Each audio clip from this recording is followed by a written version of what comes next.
Le projet Wind Effects on Gothic Cathedrals est un projet de recherche inédit et très ambitieux, dont l'objectif est de déterminer les actions du vent sur la cathédrale Notre-Dame de Paris, qui est le symbole français le plus connu d'architecture gothique. Paolo Vannucci, professeur des universités à l'Université de Versailles, est à l'initiative de ce projet, qui a réuni une équipe internationale et multidisciplinaire. L'action du vent fournit des informations fondamentales pour une évaluation fiable de la sécurité structurale de la cathédrale.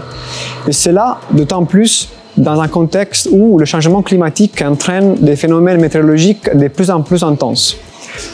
Or, la complexité de l'édifice et l'influence de son environnement nécessitent une approche expérimentale.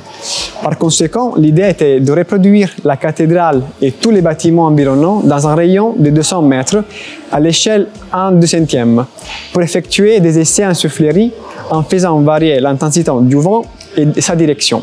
Pour réaliser cela, la première difficulté à surmonter a été de fabriquer un modèle fidèle à la réalité et qui puisse être exploitable pour les essais en soufflerie. Pour cet essai, plus d'un millier de sondes de pression sont employées qui permettent d'obtenir une cartographie des actions du vent sur la cathédrale. Ces ondes sont en fait des petits tubes situés à l'intérieur de la cathédrale et qui ressortent sur la surface extérieure.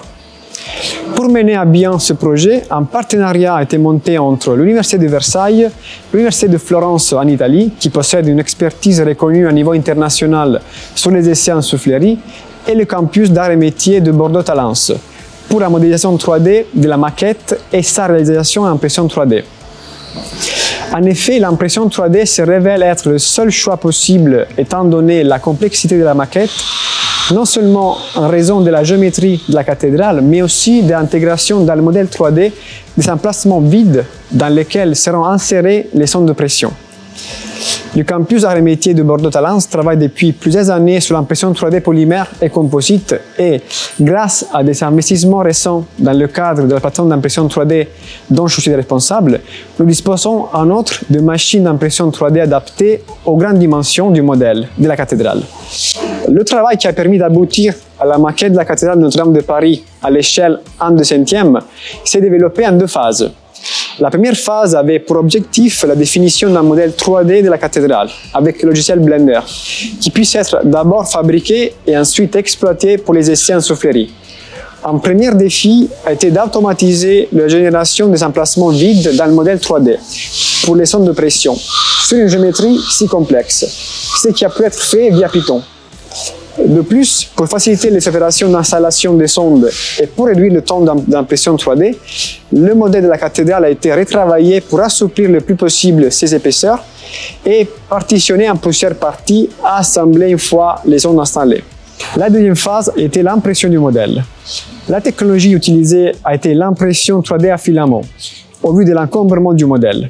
Celle-ci a été réalisée sur une machine Linkster qui a des excellentes performances d'impression et un grand plateau d'impression.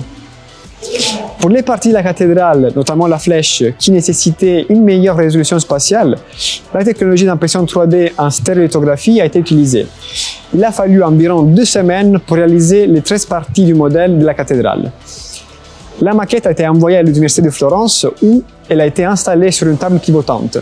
Les essais en soufflerie ont été effectués en fin d'année 2021 avec de nombreuses configurations faisant varier l'intensité du vent et son orientation. Les premiers résultats sont très prometteurs et feront objet bientôt d'une publication scientifique. La suite du projet consiste à utiliser ces données pour s'épancher sur les approches de dimensionnement et validation structurale avec les approches numériques que nous développons au département IMC du laboratoire I2M. De plus, ce même modèle pourra être utilisé pour évaluer de manière plus précise les actions du vent au niveau de la flèche pour une validation plus fiable de sa structure.